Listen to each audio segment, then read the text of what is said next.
Masyarul muslimin rahmati Allah. Bangsa ini tidak kurang kebaikannya, tidak kurang dari segi ideologinya, tidak kurang dari segi komitmennya untuk beragama dan menjalankan agama serta melindungi agama dari segala macam penodaan dan penistaan. Tetapi yang kurang dari bangsa ini adalah kita kekurangan asupan iman, kita kekurangan nutrisi yang namanya syukur kepada Allah, pemilik jagat raya ini dan pemilik seluruh kekayaan yang ada di Republik. Mari kita kembali kepada fitrah kita. Cita-cita berdirinya bangsa ini adalah bagaimana firman Allah Subhanahu wa taala di dalam surah Saba ayat 15. Di situ ada ungkapan baldatun thayyibatun wa rabbun ghafur. Itu adalah prototip ideal negeri suatu bangsa yang mendapatkan jaminan kebaikan dan keberkahan dari Allah Subhanahu wa taala. Tanahnya subur, kekayaan alamnya melimpah, itulah negeri Saba. Laqad kana li saba'in fi maskanihim ayah, jannatani an yaminin wa shimal, kulu min rizqi rabbikum washkuru lah, baldatun thayyibatun wa rabbun ghafur. Negeri yang dipuji, yang dibanggakan oleh Allah Subhanahu wa taala dengan istilah baldatun thayyibatun wa rabbun ghafur. Negeri yang baik, negeri yang banyak kekayaan alamnya, negeri yang diridhai oleh Allah Subhanahu wa taala itu bersyarat. Apa syaratnya? Kulu min rizqi rabbikum washkurulah. Syaratnya adalah pemerataan kesejahteraan. Kulu min rizqi rabbikum.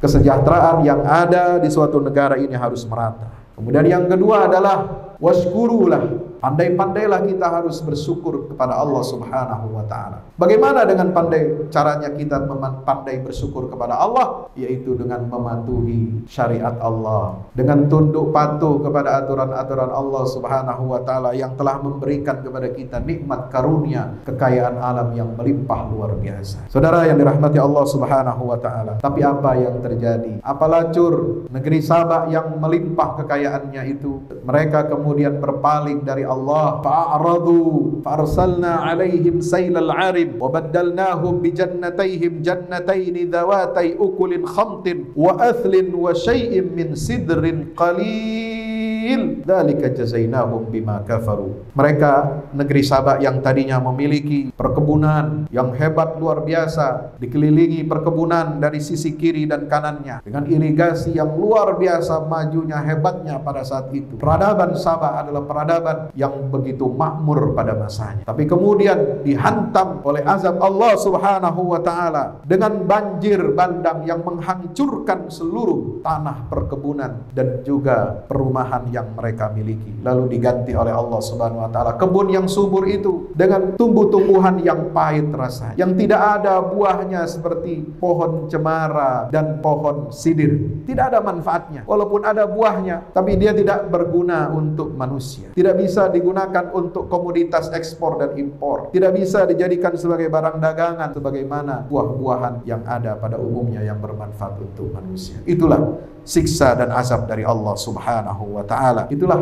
balasan dari Allah. Disebabkan apa? Mereka kufur terhadap nikmat Allah. Kita bangsa Indonesia ini harus hati-hati. Kalau kita tidak pandai-pandai syukur kepada nikmat Allah, dengan kita kembali kepada konstitusi kita yang paling mendasar ini, yang mencantumkan nilai yang memuliakan dan mengunggulkan nilai-nilai ketuhanan yang Maha Esa. Kedaulatan agama dijamin oleh konstitusi kita. Tapi kemudian perilaku kita yang menjauhkan agama dari perilaku kehidupan berbangsa dan bernegara ini, yang alergi kepada nilai-nilai agama, bahkan menyuburkan nilai-nilai sekularisme dan liberalisme di negeri ini, tidak mustahil pengalaman negeri Saba ribuan tahun yang lalu itu akan kembali terulang di negeri yang kaya raya mirip dengan negeri Saba itu. Nauzubillah, tsumma nauzubillah min zalik. Maka jauhilah sifat kufur nikmat kepada Allah. Mari kita kembali kepada jati diri hakikat kemerdekaan kita. Mari kita hargai perjuangan para pahlawan kita. Mari kita kembali kepada spirit yang menggerakkan arus revolusi kemerdekaan di negeri ini 77 tahun silam. Mari kita kembali kepada arah kiblat yang benar. Kiblat kita berbangsa dan bernegara adalah akidah tauhid sebagaimana yang ditubuhkan oleh para founding fathers kita dalam konstitusi negara ini.